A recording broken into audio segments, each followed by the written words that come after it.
ये आकाशवाणी रायपुर है। छत्तीसगढ़ी समाचार बुलेटिन के संग धर्मेंद्र दुबे के जय जोहार। आज के प्रमुख समाचार। प्रदेश में 1 दिसंबर ले शुरू होवैया धान खरीदी के पहली दिन ले ही किसान मन अपन बोरा में धान लाके बेच सकथे। राज्यपाल ह कहिन है कि कोनो भी मनखे ह धर्मांतरण कराथे तब पुलिस ह ओकर खिलाफ कड़ा कार्रवाई करे।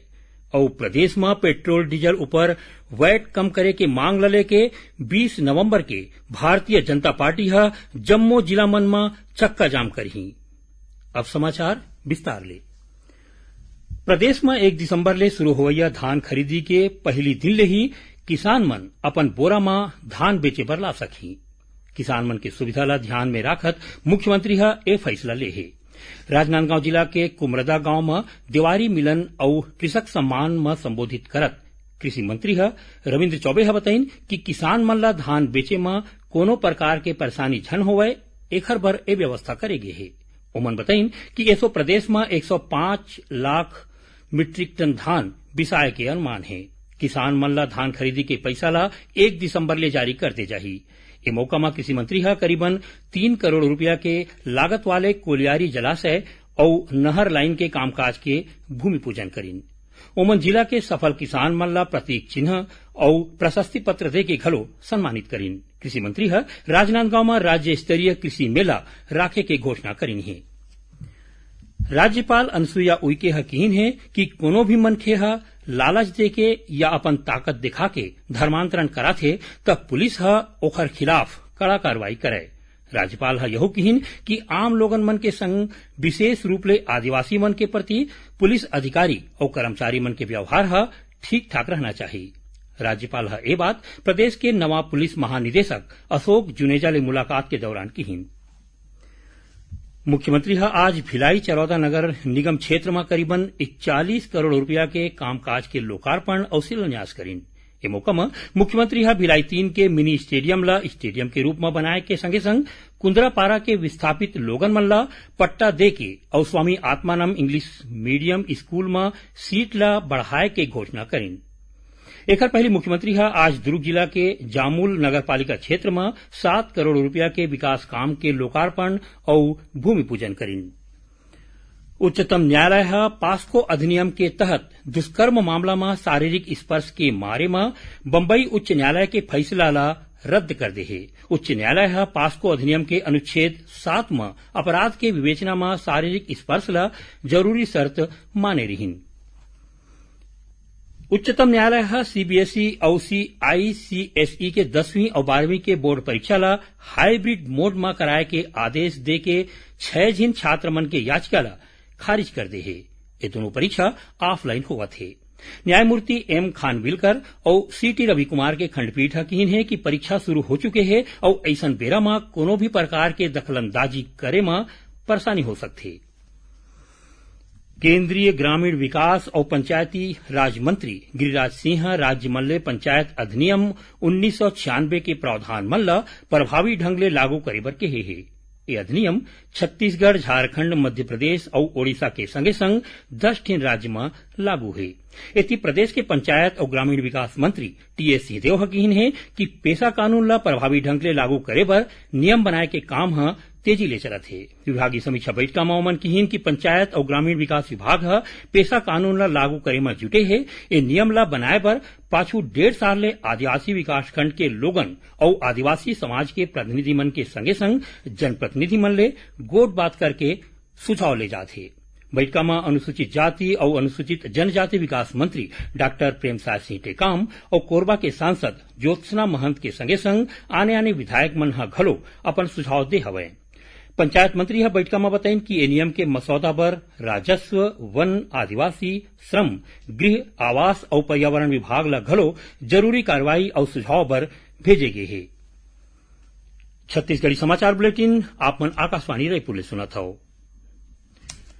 अब आगू बढ़बो बाचे समाचार कोती। प्रदेश में पेट्रोल डीजल ऊपर वैट कम करे की मांग ल लेके 20 नवंबर के भारतीय जनता पार्टी जम्मू जिला में चक्का जाम करही।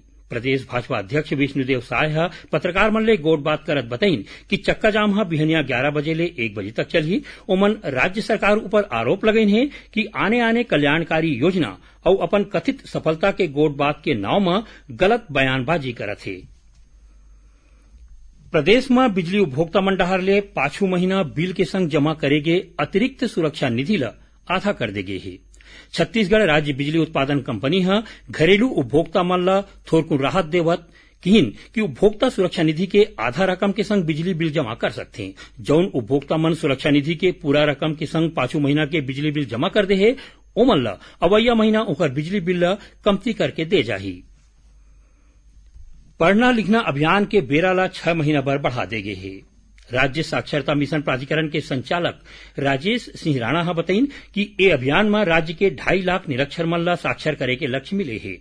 एमाले करीबन 1,90,000 निरक्षर मन परीक्षा में शामिल हो है। बाँचे 60,000 मन ला अवैया 6 महीना में साक्षर करे जाही।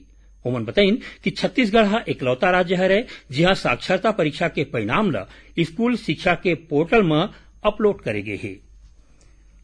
उद्योग मंत्री कवासी लखमा प्रदेश के जम्मो फूड पार्क मल्ला बनाए के काम ला जल्दी शुरू करे के निर्देश दे है। समीक्षा बैठक में ओमन राज्य के आने आने जिला मन में प्रस्तावित फूड पार्क के चलत कामकाज के समीक्षा करीन। आजादी के अमृत महोत्सव में छत्तीसगढ़ आदिम जाति अनुसंधान और प्रशिक्षण संस्थान के संगे संग भारत सरकार डहार ले रायपुर के छत्तीसगढ़ हाट में राखे गए 3 दिवसीय जनजातीय शिल्प मेला काली सिरागे। ए मौका में संसदीय सचिव द्वारिकाधीश यादव छत्तीसगढ़ हाट में लगे ढोकरा शिल्प, जूट शिल्प, बांस शिल्प, कालीन बनाए, गोदना शिल्प, कांस्य शिल्प जैसन आने आने शिल्प कला के स्टॉल देखिन। समापन समारोह में छत्तीसगढ़ आदिम जाति अनुसंधान और प्रशिक्षण संस्थान के संचालक किहिन की थोरकुन बेरा में ही राखे गए ए शिल्प मेला में प्रदर्शित जनजातीय कला ला लोगन मन अब्बड़ प्रशंसा करे है। प्रदेश के स्कूल मन में छात्र मन ला यातायात और सड़क सुरक्षा के बारे में जागरूक बनाए बर जल्दी एक विशेष कार्यक्रम बनाया जाही। छात्र मन ला बैनर, पोस्टर और दीवार लेखन के संगे संग आने माध्यम ले यातायात के नियम ले जानबा कराया जाही। अभियान में जम्मू हाई स्कूल और हायर सेकेंडरी स्कूल के छात्र मन ला सड़क सुरक्षा मार्गदर्शिका घलो दे जाही। ए बारे में लोक शिक्षण आयुक्त डॉक्टर कमलप्रीत सिंह जम्मू जिला अधिकारी मन ला एकर प्रतिवेदन भेजे के निर्देश दे है। जंगली हाथी मन ले बाँचे बर वन विभाग दिशा निर्देश जारी करे है। कबीरधाम जिला के आदिवासी बैगा बहुल बोड़ा विकासखंड के दूर दराज गांव मन में जंगली हाथी मन के आय के सूचना मिले के बाद वन विभाग डहार ले लोगन मन ला हाथी मन के बाँचे के सलाह दे गे है। ओमन जंगली हाथी ले 200 मीटर के दूरिया बना के संगे संग फोटो ले या फिर तीर में जाके सेल्फी नहीं लेके बात कहे है। आखिर में प्रमुख समाचार एक घाव फेर। प्रदेश में 1 दिसंबर ले शुरू होवैया धान खरीदी के पहली दिन ले ही किसान मन अपन बोरा में धान लाके बेच सकथे। राज्यपाल किहिन है कि कोनो भी मनखे धर्मांतरण कराथे तब पुलिस ओखर खिलाफ कड़ा कार्रवाई करे। और प्रदेश में पेट्रोल डीजल ऊपर वैट कम करे की मांग ल लेके 20 नवंबर के भारतीय जनता पार्टी जम्मू जिला में चक्का जाम करही। एकरे संग छत्तीसगढ़ी समाचार बुलेटिन इहें सिरावत है। जय जोहार।